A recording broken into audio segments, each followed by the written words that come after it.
हरियाणा के मुख्यमंत्री मनोहर लाल महेंद्रगढ़ में लगातार जनसंवाद कार्यक्रम कर रहे हैं। लोगों की समस्याओं को सुनने के बाद मुख्यमंत्री मनोहर लाल ने महेंद्रगढ़ को कई विकास परियोजनाओं की सौगात भी दी है। हरियाणा के मुख्यमंत्री जनसंवाद कार्यक्रम को लेकर महेंद्रगढ़ जिले के 3 दिवसीय दौरे पर हैं और इसी बीच मुख्यमंत्री मनोहर लाल ने नांगल चौधरी और नारनौल विधानसभा क्षेत्रों के 6 गांव में जनसंवाद कार्यक्रम किया, जहां करोड़ों रुपए की परियोजनाओं का शिलान्यास और उद्घाटन किया। वहीं जनसंवाद कार्यक्रम के तीसरे दिन सीएम मनोहर लाल महेंद्रगढ़ विधानसभा क्षेत्र के तहत नांगल सिरोही में लोगों से मुलाकात करने पहुंचे।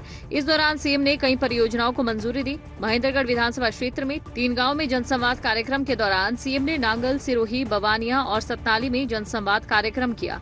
वहीं यहां सीएम ने लोगों से बात कर उनकी समस्याओं को सुना और मौके पर उनका निपटारा किया। पिछले सालों में कुल मिला के चाहे यहाँ की गलियां हो, सड़कें हो, बिल्डिंग हो,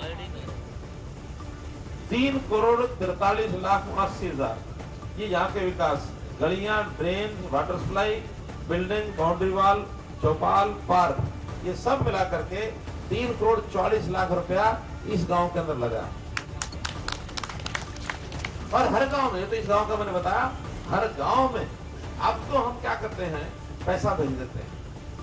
पैसा भेजने के बाद पंचायतों को पूरी छूट दे देते हैं। उनको कहते हैं भाई प्रस्ताव पारित करो, वहीं जेई से, एसडीओ से पास करा लो।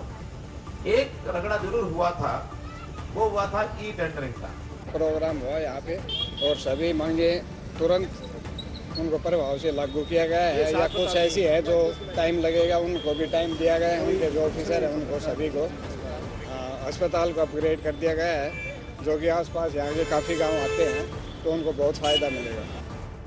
मुख्यमंत्री मनोहर लाल ने नांगल सिरोही में ही सीएचसी को मंजूरी दी। अब से पहले यहां पर पीएचसी थी, अब लोगों को बेहतर चिकित्सा सुविधा नांगल सिरोही में ही मिल सकेगी। इतना ही नहीं, सीएम मनोहर लाल ने महेंद्रगढ़ विधानसभा क्षेत्र में सड़कों की हालत बेहतर हो, लोगों को आवागमन में परेशानी न हो, इसके लिए 100 करोड़ रुपए सड़कों के लिए मंजूर किए। प्रोफेशनल शिक्षा, व्यावसायिक शिक्षा, ITI, इनकी भरमार हम कर रहे हैं ताकि बच्चे पढ़ाई लिखाई करके आगे बढ़े। जो नौकरी प्राप्त कर जाए ठीक है, नई नौकरी अगर मिलती है तो उनके लिए भी रोजगार के सारे सिस्टम ये भी हम बना रहे हैं। रोजगार के सिस्टम बनाने में काम तो बहुत चल रहे हैं, 2 काम का उल्लेख करूंगा। एक तो अपने इसी विधानसभा में हमने 3 साल पहले एक खुडाना की जगह पर IMT की घोषणा की थी।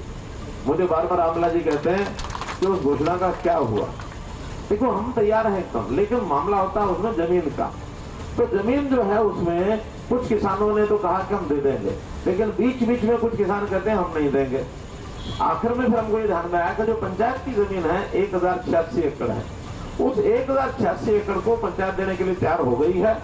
उस जमीन को लेकर के उस पर तो कर ही देंगे IMT, बाद में 7 की जमीन और किसान दे देंगे तो फिर उस पर भी करेंगे और ये इस साल में ही इस पर काम शुरू हो जाएगा।